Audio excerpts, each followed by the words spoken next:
Nah, Dok, ada lagi pertanyaan. Ya. Seberapa pentingnya, ini ada yang pertanyaannya ya, seberapa penting peran biopsi dalam diagnosis ya untuk tumor atau kanker?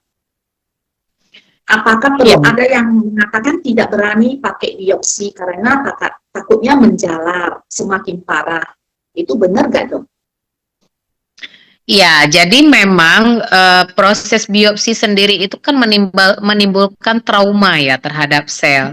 Tapi kan permasalahannya yang dibiopsi itu kan juga sudah menjadi sebuah tumor atau sebuah kanker. Nah, pertanyaannya, jika kita tidak tahu ini jenis selnya apa, lalu sifatnya sudah seperti apa, nah, bagaimana kita bisa menentukan terapi yang cocok gitu? Ya kan? Sementara tujuan untuk membiopsi tadi adalah untuk menentukan apakah ini selnya jinak, apakah ini selnya ganas. Lalu jika ganas, ini stadium berapa? Karena dari stadium 1 sampai stadium lanjut itu terapinya bisa berbeda-beda. Seperti itu, teman-teman. Jadi memang benar ya bahwa biopsi itu menimbulkan trauma mekanik pada sel tubuh kita. Tetapi yang dilakukan biopsi itu memang yang sudah selnya tidak sehat, bukan sel yang sehat. Jadi bukan salah biopsinya kalau dia bertambah besar. Tapi karena sudah menjadi sifat sel yang tidak normal tadi untuk berkembang menjadi sebesar itu, seperti itu. Oke, baik teman-teman. Nah, begitu keterangan dari penjelasan dari dokter mengenai biopsinya. Jadi jangan takut untuk biopsi. Jadi untuk mencari tahu apakah selnya itu sehat atau tidak, atau semakin abnormal. Jadi harus takut untuk mencek. Daripada tidak mencek, lebih bagus mencekkan biopsinya. Nah, Dok, terakhir ada pertanyaan. Apa saja gejala awal ya kanker yang sering diabaikan orang?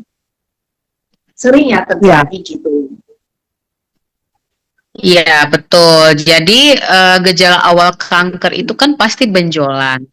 Tapi kalau benjolan-benjolan yang kelihatan dari luar, nah itu kan kita bisa mendeteksinya secara dini. Tapi kalau namun kalau benjolan-benjolan itu munculnya di organ dalam dan itu tidak bisa kelihatan dari luar, pasti lebih sulit kan mendiagnosanya. Dan biasanya ketahuannya memang udah dalam stadium yang lanjut atau sudah parah, ya kan? Nah, makanya kalau untuk masalah kanker ini, teman-teman tuh harus banyak ikut tentang seminar awam gitu. Dan dia pembahasannya pasti spesifik. Misalnya kita cerita tentang kanker payudara.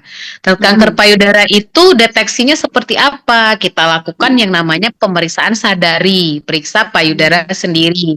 Kita berdiri di depan kaca, kita angkat tangan, lalu kita lakukan perabaan di daerah payudara. Seperti itu, dan itu harus dilakukan rutin sehingga kita bisa melakukan yang namanya deteksi awal untuk tumor atau kanker payudara.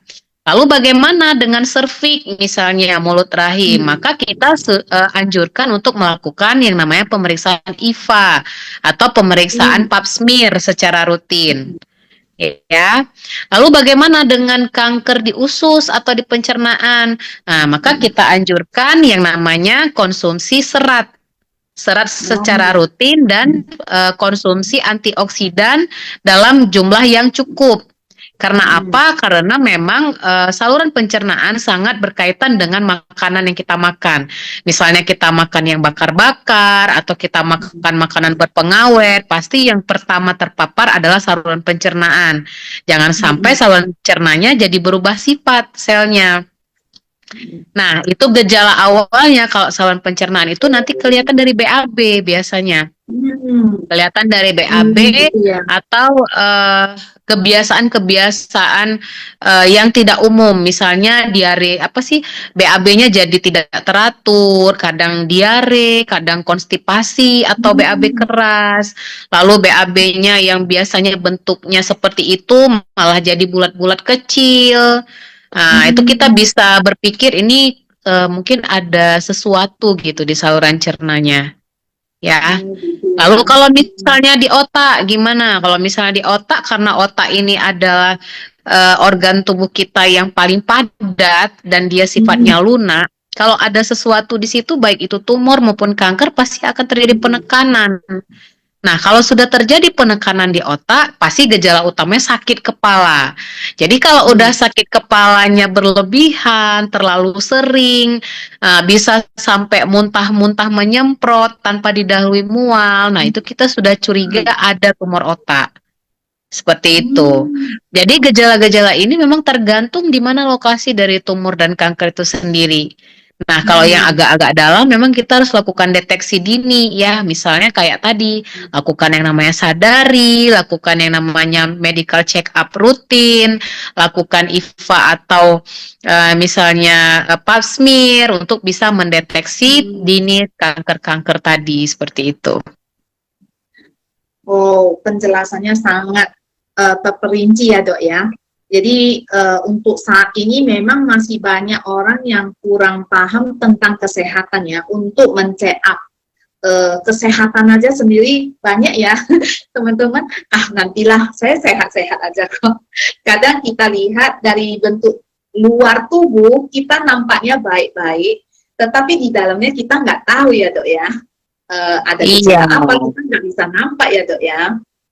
Jadi sangat penting. Betul sekali.